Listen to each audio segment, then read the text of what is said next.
once you have that idea, even if it sounds freaking amazing, I want you to think about the problems that you have to solve every single day in order to have that business. Or go talk to somebody who has that business so you can understand what your day-to-day looks like.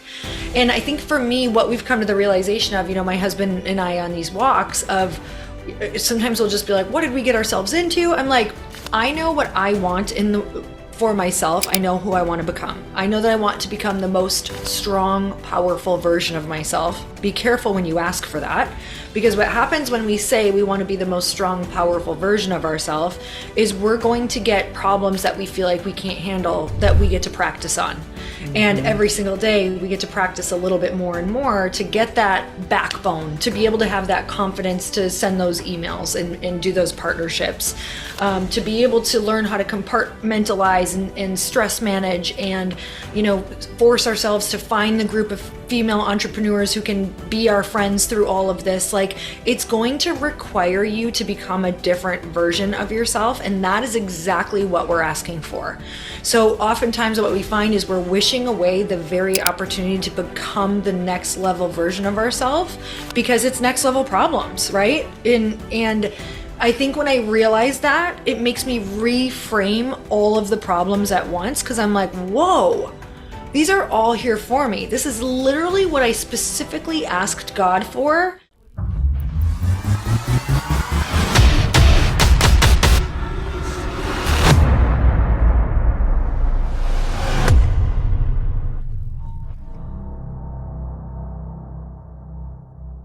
Thank y'all for tuning in to the Amberly Lago Show. I seriously have a dream come true today on the show. The one and only Lori Harder is here, y'all. When I started my podcast years ago, she was the first person that I reached out to, and it was back when I did the show at a radio station, and it was live, and we would have people call in, and it was a lot of fun, but it was in Santa Monica. And Lori knows how that traffic in LA was. And I was like, you know what? This is my whole day for just a quick show is not working out. So it's been a while and a lot of years, and we've shared the stage, and I have followed her journey from the beginning. Her podcast, Earn Your Happy, was the first podcast that I ever listened to. If you don't already, I'm sure you probably already listened to her podcast. If you don't, go over there and listen to her show, and you can thank me later because she's that amazing. She's a serial entrepreneur. She speaks all over the world. She runs masterminds. She has started $1 million companies, successful companies. She is somebody I have watched do her own events. And she is the co-founder of a new product, and it's a gut health and beauty product that I freaking love. Actually, I'm drinking it right now. It's called Glossy, and I want to get into her entrepreneurial journey. You may even know her from her fitness days when she was on the cover of magazines. She is a legend. She's a superstar. But more than that, she's like a good person with a heart of gold who I just love being around her energy. So Lori, thank you, Lori Harder, for being here. Oh man, we got that all on tape so I can listen. And I dated myself by saying tape. Oh, I'm so excited to be here. Thank you so much for having me on. And you guys, I just got to interview Amberly for my podcast. So if you want to go over and listen to her podcast on my podcast, it's a whole lot of merging. But it was so much fun to get to talk to you. And now this is part two of our conversation. Part two, we're continuing the fun. The fun continues. Well, I mean, Lori, there's so many questions I want to ask you.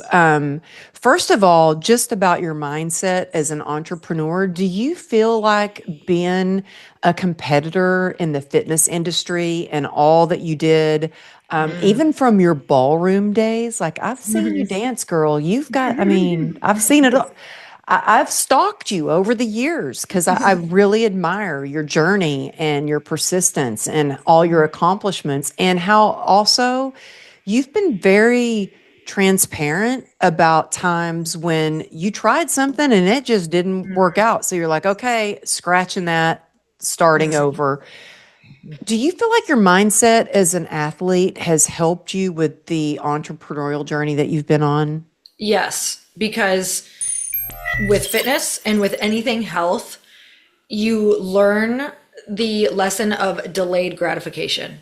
And you also learn that in order to see any results in the physical human body, it takes so much time to lay the foundation. And then even if you've made a complete change to your muscular system, you don't get to see it unless you really start dialing in all of your nutrition. And I think that this happens to first-time business owners all the time, is they don't realize that just the foundation of the things that they need legally, website wise, everything that you have to set up, with your finances and CPAs and just all of these different things that you have to do, that they don't realize that alone takes about a year to 2 years to even really get your grounding. And so, when you think of building a home, it's like the number of permits and zoning and, laying the foundation of the basement, all of the things that take so long, so that in a matter of, 3 to 6 months time, all of a sudden you construct this house after you see the sticks. And that's really what I think about whenever I'm starting any new project or any new business, is I'm like, okay, I'm kind of going into that 2-year desert where you don't see a whole lot. Nobody gets to see anything really on the external.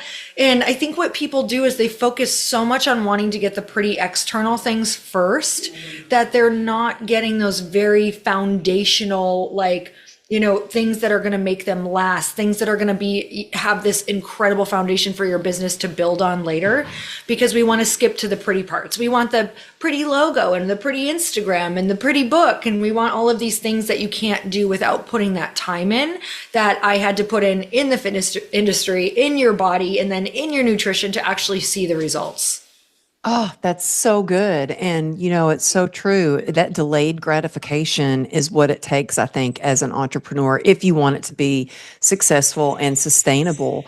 And, I talk a lot about to my clients and mastermind members about how you got to get in the reps. Yeah. So many people that I talk to, they want to get on the big stage. They want to say they shared the stage with Mel Robbins or Jay Shetty or Lori Hart, or but they're skipping the part of all the learning and growing and fine tuning yourself and getting those reps in, and easily give up.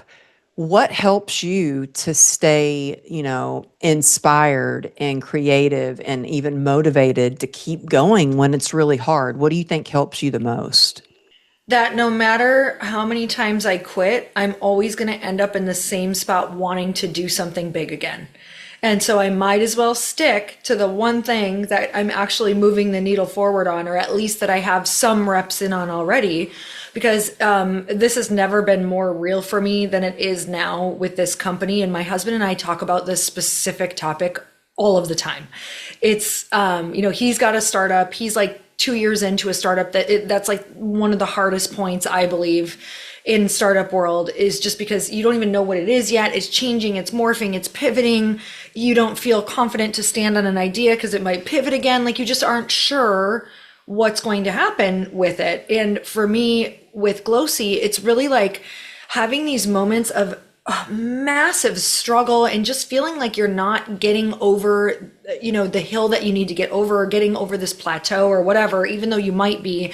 The wins are very small in the beginning of anything. Like, it's very small. So you have to be kind of like how you said, you have to spot the joy. You have to freaking count every little win with this. And so there's a whole lot of failing too, so much failure in the startup world, because you just have never been there before, especially if it's an idea that hasn't really been out. So you can't really ask a ton of people, what does this look like if it's a newer idea as well. So with all of that, there's so many days that I'm like, maybe I should just sell this company early, or maybe I should just when do I know if enough is enough, or what does this look like?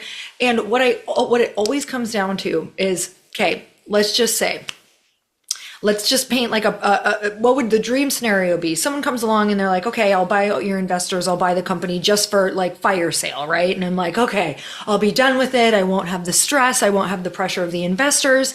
I can just kind of like start from scratch. And then I guess that I would do what? I would start another company like Glossy.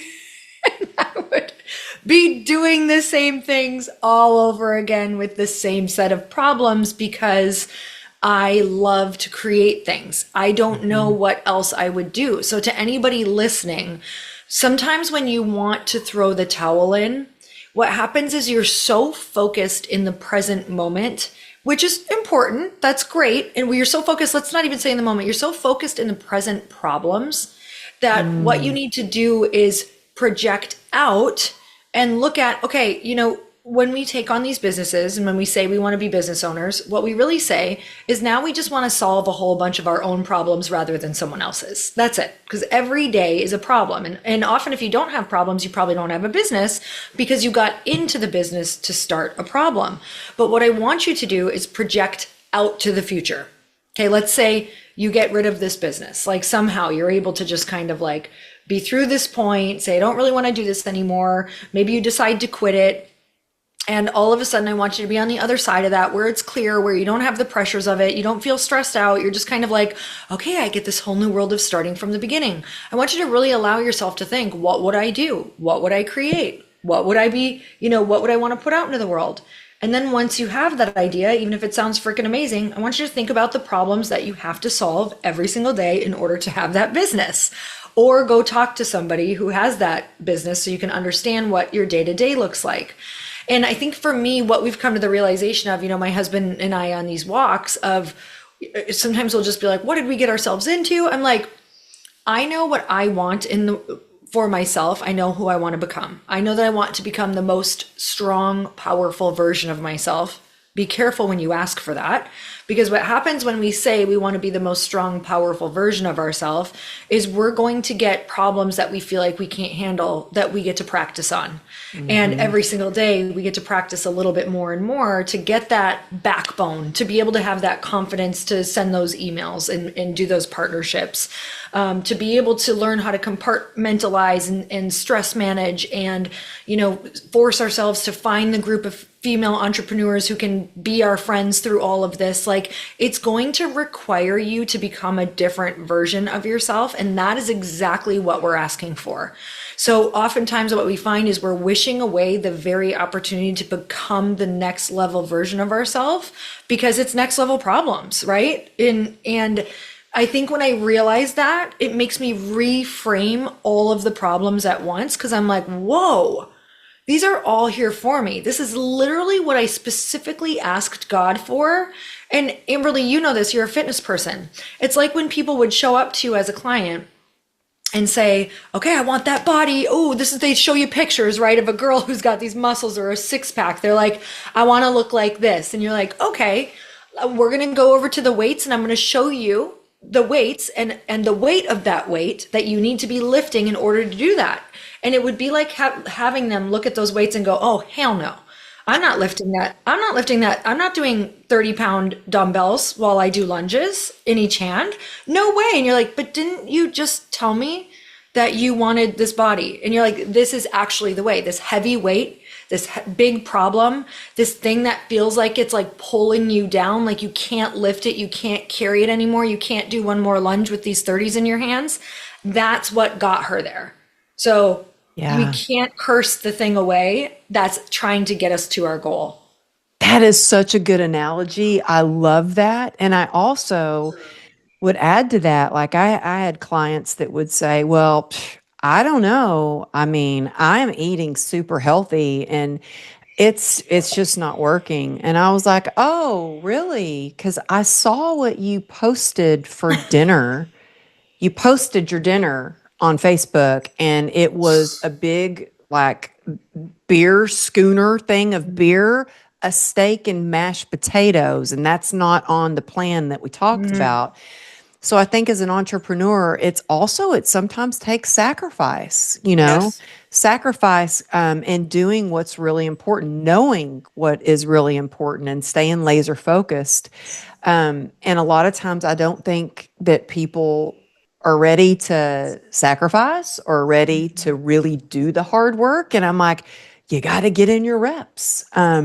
When, as an entrepreneur, have you worked on something and you were like, okay, I'm being challenged. I'm getting stronger because I'm solving these problems, but it's not working out. When do you know, okay, time to throw in the towel for this idea? This is not going to work. I need to do something else. Did it feel like it just wasn't in alignment? What was it that made you decide I'm going a different direction in your entrepreneurial journey?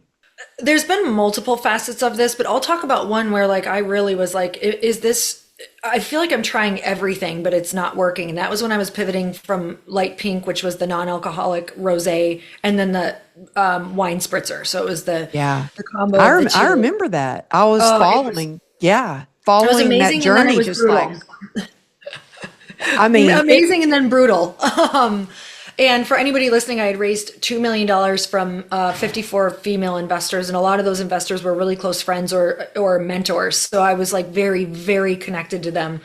And I think that what happens is, as a woman, I think we can feel a lot more pressured around raising money and holding that energy, that amount of money, where a lot of men that I've talked to, I had to talk to a lot of men to help me reframe it and get more into a business mindset around that. And so when I had to pivot, I didn't know when that was going to be. Like the reason I didn't know when I should pivot is because things are hard. Like things are inevitably a challenge. And because I went from more like digital products, books, coaching, masterminds, and things like that to an actual physical product, so a consumer packaged good product, you call it a CPG product, I didn't know maybe things were harder. And I'm one of those girls who, from fitness, because I just said delayed gratification, I know sometimes you don't see a result for a very long time.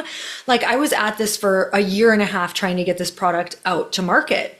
Well, it was a year and a half. Mm-hmm. And so I just could not get it to cross the finish line. Mind you, this was during the pandemic. Manufacturing companies were shutting down left and right. We'd think we had one and then they would shut down, or they just couldn't do it, or they were losing business and money, so they couldn't take people on. So it was just a whole, like we talked to hundreds and hundreds of manufacturers and co-packers. Like 300 was on a list that we were negotiating with, talking to all the different things. And so obviously that was definitely against me, but at the same time, you can't just stop. I was already into it. The money was already into it. And I was like, something has to come out of this idea. And so I was just hitting wall after wall after wall, not only with co-packers, manufacturers, but also legally.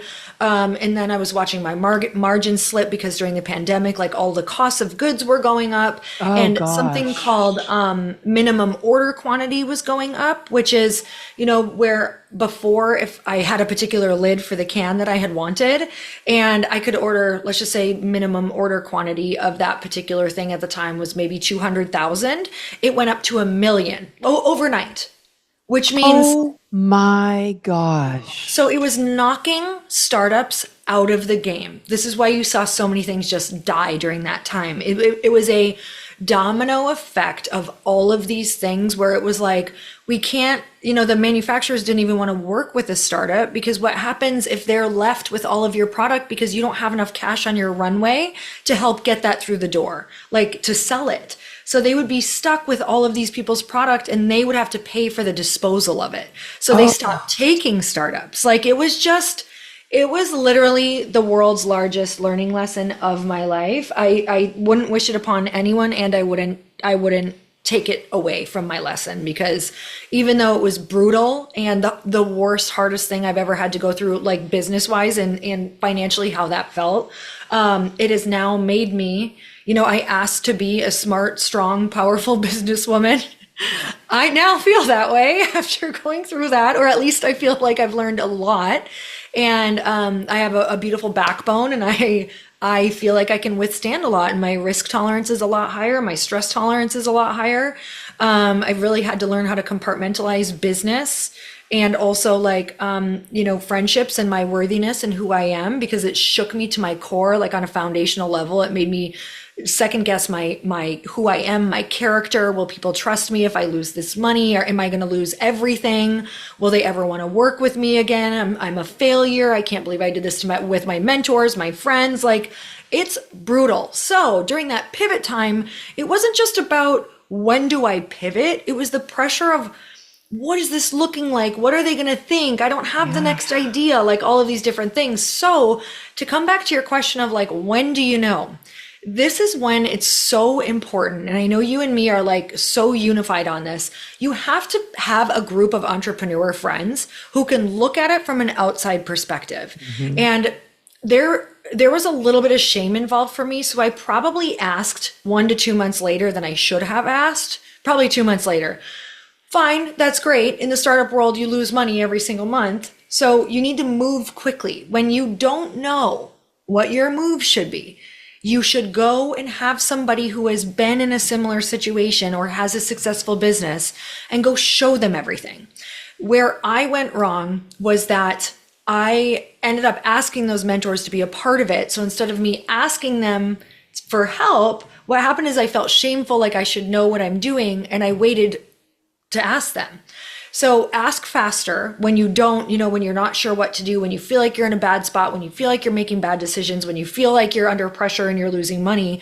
Oh my God, take all your vulnerability and go and display all your cards, all of them. Because if you go into asking a mentor or a friend who could help you and you try to look cool or look good or have it together, they cannot help you at all, because they're gonna be like, well, it looks good. You say you know what you think you know what to do. If you don't know what to do, I had to go in and go, hey, I asked a friend who was like so far beyond in the alcohol industry, and I didn't know her that well, but I knew her well enough that I was like, I was like, SOS. I don't know you very well, but I like really am struggling right now. And I really need to ask for some guidance, like from someone. I need like a solid opinion. And she's like, great, let's jump on the phone. And I was like, here's where I'm at. Here's what I've spent. Here's the money. Here's the time. Here's the people. Here's what's happening. And she was like, okay, so here's your 2 options. And you either need to go raise $10 million more and hire a bunch of, alcohol experts in order to make this thing even work. And even then it may not work. Obviously, we know this.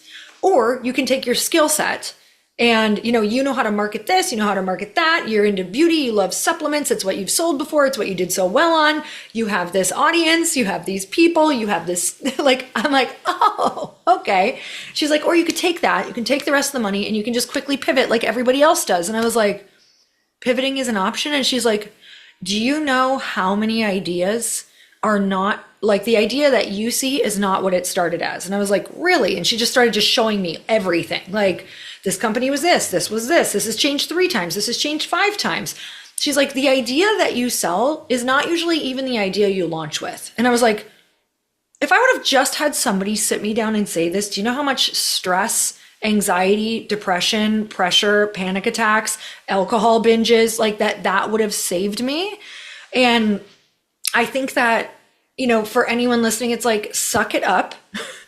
Like, you don't have to do it alone. Like, understand that everybody has been in that situation. Anyone who's willing to take on risk knows what that shame feeling feels like, knows what it feels like to feel the pressure, to feel stuck. This is not isolated to you. Like, you need to go find your people. I don't care if it's someone you don't know, but is successful. Be like, hey, I could really use some advice. It'll be quick. I'll take 10 minutes, but I am just at a make it or break it point or a pivot point.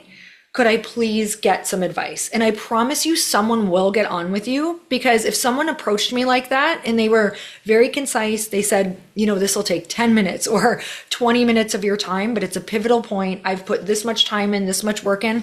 I will always meet someone halfway if they're meeting their dream halfway. Like, that's the beautiful thing about serious, I think, entrepreneurs and people in the business world is like, they're willing to meet the people putting the work in. You just have to be willing to ask.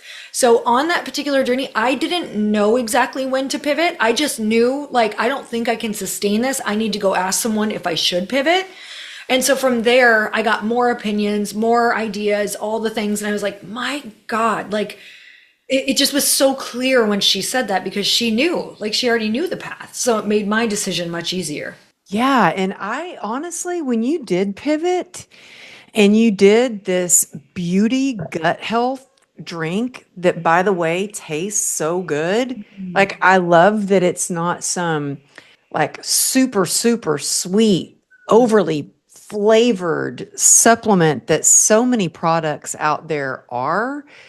That I was like, yeah, like that it goes so well with your brand Mm, already. It just seemed like from the outside, it just seemed like, ah, yes, like yeah. this works. Like I love it. You know what I mean? Thank you for sharing that. And I think that it is so important to ask for help. And a good friend of mine who's an entrepreneur said, hey, when you're reaching out, don't reach out. And I don't know if you get this, but it bugs me when people say, "Oh, I just want to pick your brain." I Right. don't know Totally. why that like makes me Yeah. cringe. It's because there's no boundaries around that ask. There's no like, is this going to be 2 hours? Do you think this is going to be a year-long free mentorship? Like, what specifically do you need? It feels too open, which makes me close. Yeah. Yeah. And so get very specific. And I actually just talked to my mastermind group about this. I was like, that is great how you approached that author and you said, and she went over to him at a conference and said, hey, look, I know you're super busy. I just respect you so much and your time. Can I have like 2 minutes of your time to ask you a quick question? And the way she did it was so respectful of their time. And she put 2 minutes.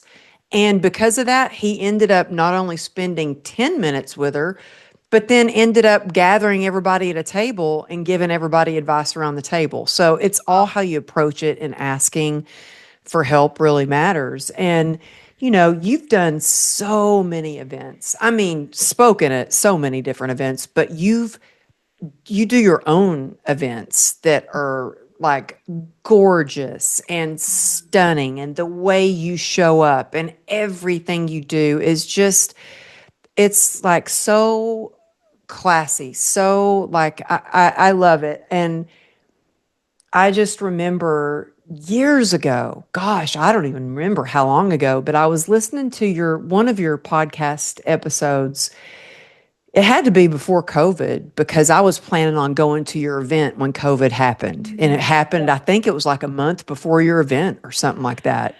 It was scheduled for, I think, March like 17th or 23rd or something, and it everything officially closed, I think, like, oh God, was it like 4 weeks before? I don't know. The tickets were Yeah. sold. Oh, it closed on the 16th. And I only know March 16th in LA because it was my birthday and it was the day I was launching something called Unstoppable Life Mastermind. And my husband was like, you're launching something called Unstoppable when the world just shut down. And I was like, well, yeah, here I go. Yep, And yep. then, but yeah, I was going to go to your Oh, event, but you had done a podcast a long time. I don't even remember how long ago. I've listened to your show for so long. And you had said something about your events that you were like, and I don't know if this is still true or not, but because it's been a while, you said, well, I don't pay my speakers. I give them my stage, I give them a platform. And that's something I really want to talk about because I think, big companies, if you're speaking for Google or Apple or something like that, yeah, they've got the budget to mhm. pay speakers fees of 50 to $100,000. But I don't pay my speakers either. We have an agreement like, but I will go speak at their event, or I Right. will buy their books, or I'll buy their products. I'll take care of them in some way. So I'm not just asking them to do stuff free, but there's been times when I've had somebody say, hey, if you come speak at my event, I'll go speak at yours. Totally.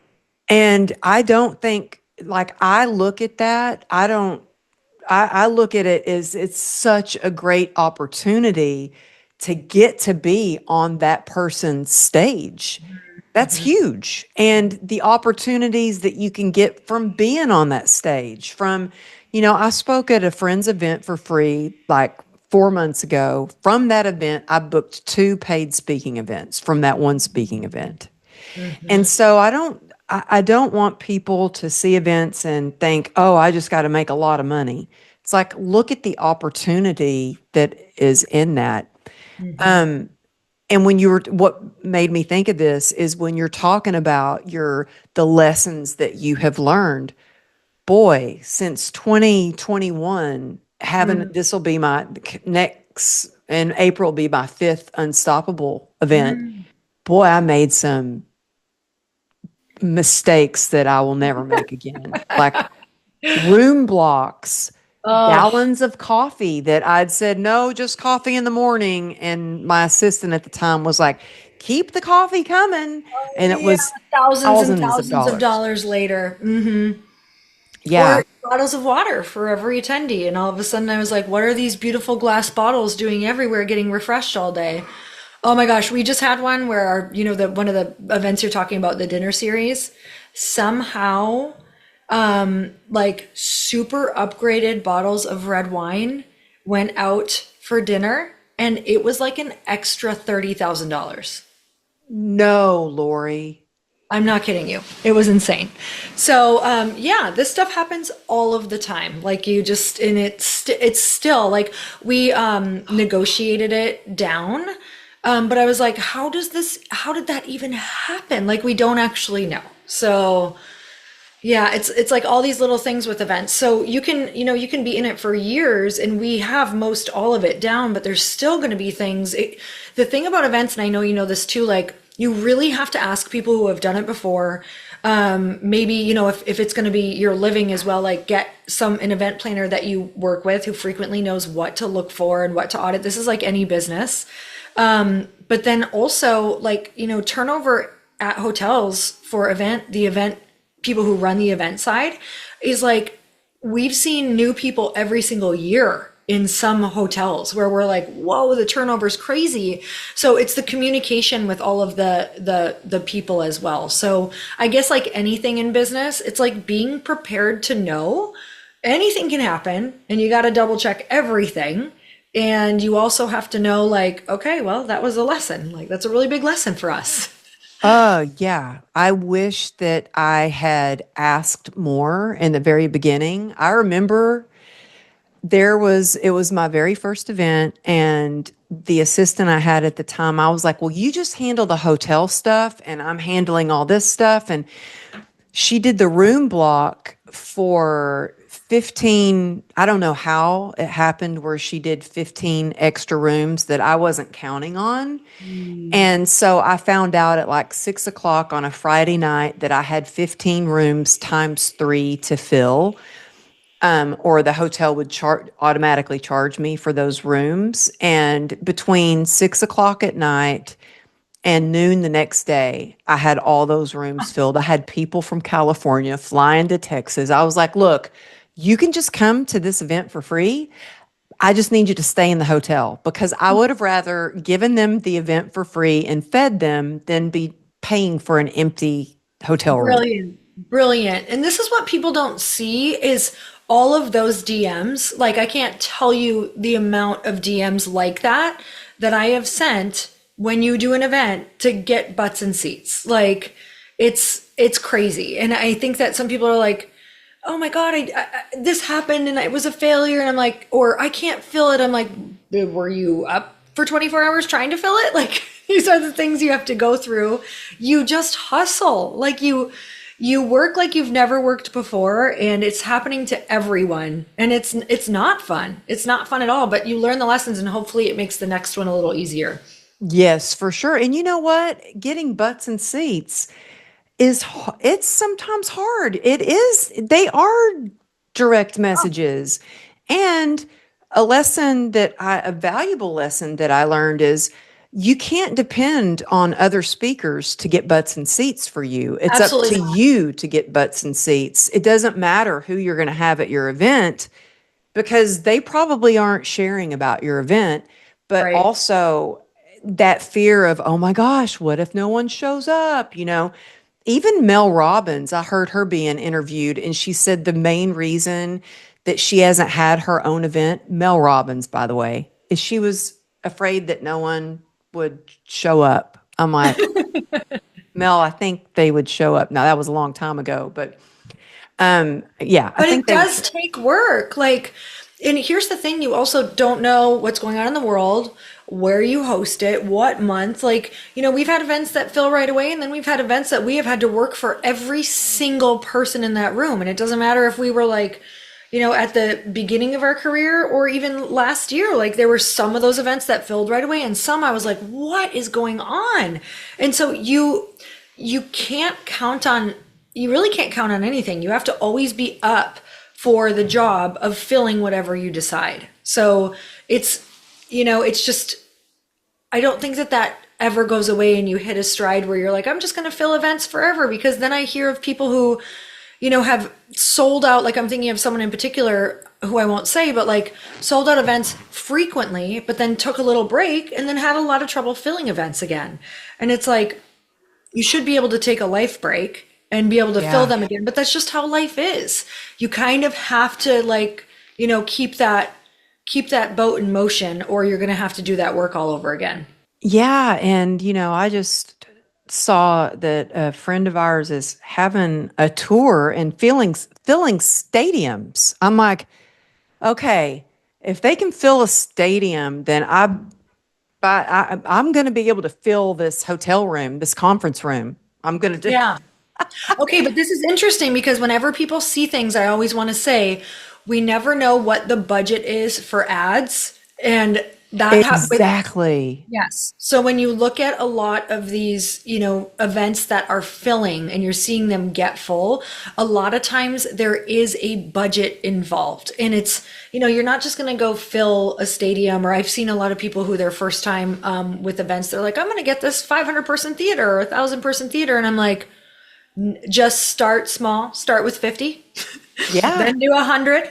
Then, and even year over year with Bliss Project, just because I was filling the room and maxing it out at 500, I did not go to 700. I stayed there for a while to make sure that there was demand there before you go up, because so many people go up and 500 is huge, Lori. well, that was a lot of years. I did that 9 years. So Okay, thank you for saying that because I started out with 50 and that felt like a big deal to me. That it was a is. big deal. It was my first like 50 person where I had speakers come in and that was like a big deal, That Well, is I, a I big take that deal. back. My first one, 2020, was 13 people. Yeah. And that's where it should And start. right before I had rented out this beautiful home in Malibu, right on the beach, they introduced another strand of COVID, Uh, and that they were shutting things down again. And all 13 people still showed up. And the wow. next event was 50, and the next event was 100, and the next event was 140. You know what I mean? So thank you for sharing that. Now, how often are you doing the dinners? I've talked to everybody that I've talked to raves about the dinner series that you do. Um, I mean, Bryce Henson, Mm. Chelsea, I've been wanting to go to that too, and I will, but how often are you doing those? Well, you're going to love this. My word is organization and clarity this year. Like, that's my main thing. We're not doing them ever again. So, What? You're not doing them again? no, we're not going to do them again. And I'll tell you why. So, Was it the wine, the it was a $30,000? wonderful experiment, but it was, the margins just were not good for us. And so, for the amount of time that we had to put into it, and the budget that it cost to do it, it just wasn't worth it for us when we can be doing some other things. Yeah. And we're just getting really, really clear. So we decided to go all in on a couple of our other things. So we're going all in on our mastermind. So we're making that a little bit bigger. Because that's really, it's not that we didn't love it. I loved the people more than anything. It was one of the most fun things we've ever gotten to do. But if I'm going to put my time and energy into something, I feel like I want to put it into the mastermind, where those are the entrepreneurs that I really want to be working with and watching their needle move, for that whole year long too. So people could just drop in. Lori, So I I'm very excited. I'm not kidding you. From our last conversation and now to this one, do you know I'm doing the same thing? I've changed Oh, this. I'm doing the same I thing. love I was that. like, for the amount of effort and time and money that I'm investing in this thing, I am going to revamp things, and I Yep. restructured everything. Yeah, we like got super clear. We're like, what are we do? We're doing all of these things, and maybe to the outside it might be like, oh, it looks like they're doing it really good. I don't feel like I'm at my best at all of them because I'm coming off one into another one, into another one, into another one, into the marketing of another one, into the planning of another one. Like I just want to do a couple things really well this year, and I already feel so amazing, so spacious. I feel like I'm proud of my work. My head hits the pillow and I like what I did that day. It feels like now that's work I'm proud of that I'm putting out. I feel like my podcasts are getting better. I just feel so much better. And now, I do believe I had to do a lot of those things to get to where I am now. I do think I could have gotten this lesson 5 years ago, but it's just my personality. I like to do a lot of things and I think that I can. And I think that something happens in your 40s where, like, as you get into your 40s, I don't know if your tolerance goes down for like things that either don't feel aligned or like your energy doesn't quite sync up, or like, I think that you also start realizing, I hate even saying this, like, this kind of that second half of your life. I'm like, how do I want to feel in it? Who do I Hmm. want to be? How do I want to show up? And I was like, I want to be my best. And I feel like, honestly, I have been playing at like 60% in all of these things. And that feels so crappy to me, like very crappy. And, just because my version of autopilot, because I've been at this, I will say 15 years looks like okay to other people. I want to hit another level of myself with what I'm putting out. And I want to connect, like I want it to truly connect deeper with people, and I want to be able to help more people. And I'm not going to be able to do that talking about, oh, I have a quickie to do for my podcast. Like, what can I talk about? Okay, I'll turn the mic on and just start talking. Like, I want to go a little bit deeper. I want to give a little more value. That's going to take a little more time and a little more research and a little more space and creativity and more time reading books. I need to spend a little more time with some mentors. Like, that's going to take some time through the year to help me go and be in the value and get the value and learn the value so that I can regurgitate that value. You know what I mean? So Oh, that's where I'm yeah. at. It already feels freaking amazing. I like my life feels like it's changed. It's funny, you guys. We did the last dinner series and it was like the best one we ever had. The feedback was insane. People were writing us after. They said it was the best thing they've ever done. I almost got looped in again. We almost were like, okay, we committed to no, we should just do one more because we just love the people who showed up, like Yeah, obsessed. I didn't know that was it. I mean, it looks so amazing. I love how you also made people feel so special. Like you rolled out the red carpet, and I mean, it was like so elegant, so classy, so top notch. And I had been talking to Bryce, and he's like, "You need to come," and I was wanting to come, and we were talking about that too. How, yeah, sometimes we're at so many different events and doing, and if when you can finally sync your schedules and your calendars up, how important that is. But yeah, I could see where you would want to get just looped back in there, but We were like, we can't do it. We can't do it. We need to commit to like what we know our gut was telling us. So, well, speaking of gut, I want to get back to Glossy. mm. Yeah, obsessed with it. Love it. Um, and I loved getting the pink box in the mail, and I should have like ripped it open kind of nice. No, I tore into it. I I tore get that way into too. it. But it's awesome. You've got great ingredients in it, and I feel like, see, am I starting to glow yet? Am I I? mean, I literally, actually, I want to tell you too, I love this hairstyle. Like, obsessed with your hair pulled back. And yes, your skin looks amazing, but you should do Oh, more hair thank back. you. Thank you. It's the Glossy. Mm, I just am so impressed with how you have built this and built this brand and it has taken off. It has, I mean, I know you've put so much work in it and into it, and we don't even know, like from looking at it, we have no idea what you've done behind the scenes. But what are some of the lessons that you have learned doing the Glossy? And does it feel more aligned to you and a little bit easier than it was with the beverage product that you were doing before?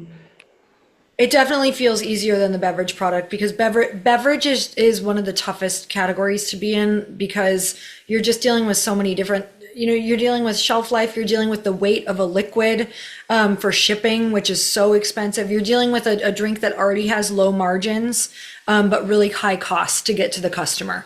So you have to do such a mass play with beverage. Like we're talking, I don't know, 3,000, they call them doors. That's how many store fronts you're in or how many stores. Like, thousands and thousands and thousands of doors that you need to be in order to like make money on a lot of those things. Unless you have a product that like, some of these THC products that are coming out, CBD products that they charge, they can charge $70 for a 6-pack or something like that, truly. Is Then you're, is that a thing that's like on the rise now, or yeah, beverages with actual THC in it? correct. So you will fit that the THC is what makes you feel high, right? Yeah. Oh, wow. I know. So Now, interesting. is that for California, or because pot's not even legal here in Texas?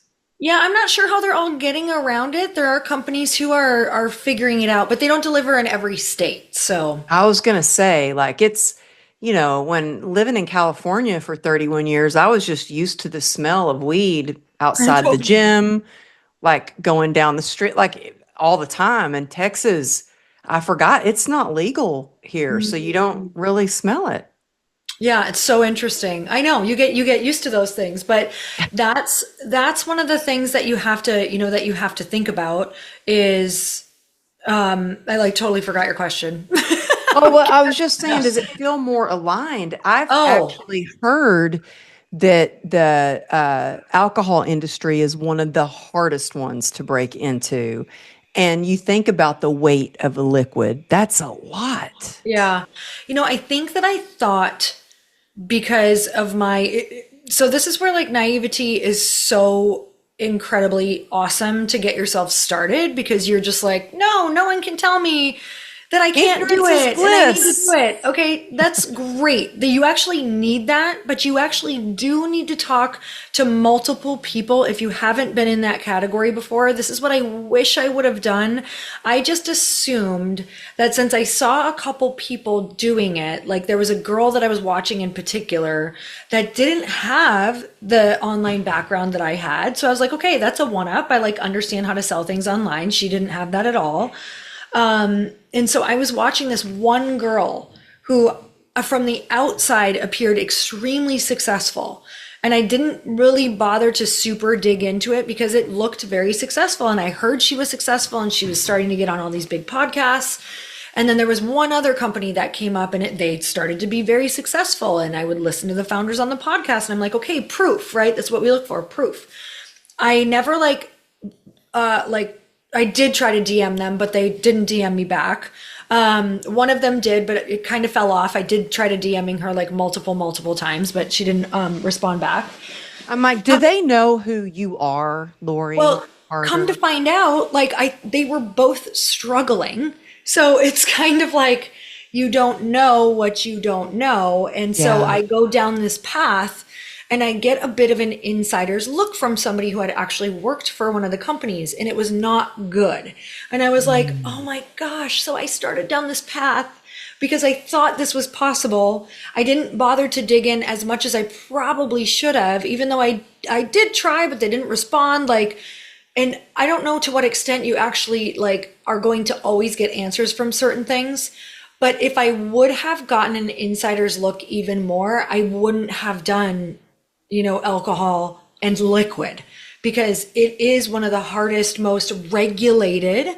That's one thing I'll say. If you're thinking of going into a business and you get like, CBD, THC, alcohol, anything like that, anything highly regulated, supplements are still pretty darn regulated. So it's still a bit of a challenge, but it's nothing like those other three industries. Like, you are going to pay hundreds of thousands of dollars just for your attorney's fees, just to make sure your can is like up to par, your formulation is up to par, your shipping, can you ship to the state, can you sell in the state? Like, you need a crazy legal team to even launch, let alone what could happen on the other side of launching. So That does not sound fun to me, no. Lori. No, but I didn't. These are the things you don't know going into it. You go in and you're like, great, the formulation, I'll launch online. I'll do what they're doing. I see what they're doing. You don't really understand what they're doing. You know what I mean? So that is, if you're going to get into something, just dig deeper and have conversations with at least 3 people who have done it. Yeah. And you know what? That's just proof too that you don't believe everything that you actually kind of see on social media, because you don't really know. It could look successful, but maybe it's not. You really have to do some digging. So, how did you come up with the formula for Glossy? And then how does it work? And how is it that it tastes so good? Okay, so and thank you for that. I'm obsessed with it too. That was the main thing. I was like, I'm not even going to come up with a supplement or a drinkable supplement or anything flavored unless it's something I could drink every day. And you and we have been around the block with like fitness supplements, like organic like all of the supplements. We've tried it all. And I wanted something that you could drink every day, a few times a day. And you wouldn't get sick of it. And that takes a lot of trial and error for sure. And there's so many different palettes out there as well. So how did I come up with it? So when we were doing light pink, I was starting to see that we were losing our margins. And I was like, oh my God, I need to think of I should start thinking of an upsell, like something on the website, that we could be like, okay, do you want this as well? So that we can get that, the average order, it's called AOV, average order value, or average order basket, sorry, AOV, up. And so with that, I was like, okay, I am so obsessed with these, like hydration sticks. I was drinking I was trying all different ones, I like flavored water, but I was running into the same thing as you. It was either too salty, too sweet, too whatever. I loved one for 2 weeks and then hated it after. It was like, you just get sick of it, and it was helping me drink water though. And I'm a huge workout person. So I love to get the electrolytes and, if I can get any vitamins in or anything like that. And I looked down at this particular stick that I was using at the time. And I was like, okay, what is the one habit that I know so many people do? I'm like, I know they're obsessed with these hydration sticks. We drink them because we travel. We drink them because we just want to feel more hydrated. We drink them because we want to flavor our water. It's already a habit that people are doing. So I was like, okay, I could, this could be something that could easily be replaced. But if I was to replace it, what would I want this stick to do? And I was like, if I'm already doing this, I sure would love to stop having to take X, Y, and Z. I wish that it did more for us. Why don't these do more? And then I looked at the price of this said stick that I was using, and it was $45 for a box of 30. And I was like, that's actually, I guess I've never really thought I'm spending $45 a month on these sticks. I was like, that's a lot. Why don't we have more good things in this? Because all I'm reading is electrolytes, salt, and sugar and flavoring. That was it. So I had this epiphany that I'm just drinking really expensive salt and sugar. I was like, okay, gotcha. Because the salt wasn't even anything special. And so I was like, what would I want this to do? And I'm like, well, I'm super into my skin, beauty. And just every year, I think women are you want to take better care of yourself. And as a busy entrepreneur, and I look around at all my friends, I'm like, why doesn't this just do a little more, make us feel good? Maybe it's wellness and beauty. And so I started thinking about what would the things be that I really wanted this to do. And it was, well, gut health, because we know that, if I've learned one thing in all of my years of fitness, when people are like, oh, you look great, I'm like, it's the food. Like it's truly the food that we eat. Because you even said it yourself, you can work out, you can work out a ton, but if you don't dial in the nutrition, like you don't see it. And when I don't eat well, I see it in my skin. I Oh, see I it in know, me too. the puffiness in my Yeah. face, in my body, I don't feel well. I feel a little off, just your pH balance, like everything. So I was like, okay, I'm really, really into taking care of my gut because we know everything is related to your mood, your skin, literally everything is related to your gut. And I was like, okay, so a great probiotic. I have to have magnesium every day. It just makes me Hmm. feel like a lot more calm. I feel like it helps you go to the bathroom. I feel like it helps when you're traveling. So many different things. Vitamin C is a huge one for beauty that, with your body doesn't produce its own vitamin C, obviously, or maybe not obvious to some people. So you have to supplement it because in order for your body to create its own collagen. So in order for us to have collagen synthesis in our bodies for our skin, you have to have vitamin C present or you can't create it. And a lot of people don't realize that. Maybe they're deficient in vitamin C, which means your skin's really going to see that because you're not going to create your own collagen. So we wanted to make sure that we put the right amount of vitamin C in to help with that process as well. And then we have hyaluronic acid, which we have so many awesome studies. I just hired a researcher again to do even more studies on hyaluronic acid. So you guys have probably heard about it for the top of your skin, Hmm. but your body produces its own hyaluronic acid. And when you take it orally, studies have shown then that in as little as 60 days, participants see a reduction in fine lines. They see or skin elasticity, firmness, plumpness. Like I feel like it's one of the most effective ingredients to like see visibly in your skin. Because what happens is it holds the water, it helps hold the molecules of water underneath your skin. So like if you're feeling really dehydrated and seeing more fine lines or wrinkles, you probably are literally like your skin is dehydrated. So getting some hyaluronic acid in there, extra hyaluronic acid is going to help you kind of plump all of that out and keep that water underneath your skin, which is awesome. So oral hyaluronic acid is I a good topical is like important. I love a good topical, but topical can only you can only spot treat, meaning if I put it on my face, you're only going to get that on your face. Like if I want it on my hands and arms, you have to put it every day on your hands and arms. And when you wash it off, it's pretty much done doing what it's going to do. So what you want to do is when you take it orally, it obviously goes everywhere. It's going to every single part of your skin. So if you want that full body glow, if you want that full body, like that kind of more plump, dewy, think like summertime humidity, like we hate it, but your skin looks freaking amazing. I'm So we like, have that. bring it. Just Exactly. That's why I'm like 3 sticks a day. I'm like, yes, give me all the hyaluronic acid. And then we have zinc in there, which is great for like skin tone, skin coloration. And then obviously all of these things that I'm saying also have really great wellness side effects. Like we know zinc for, immunity and immune boosting. And then we have prickly pear, which is something it's actually called Nepal cactus, but we call it prickly pear when you put it on an ingredient panel. And that's been known like historically for like bloat, treating a bunch of, it just has like treated, I can't really say on here, but if you Google it, it's something that's been around forever, like thousands of years that they've used to treat a lot of different things. So it's great, great, great for your skin. It has fiber in it. And that's also great for gut, bloat, all the things that we're going after. yeah, especially traveling. Like traveling, I feel like just like dehydrated from being on the plane. And I was looking at the price I was paying for an immunity powder that I was putting $4 a packet. Oh, Then wow. Yeah.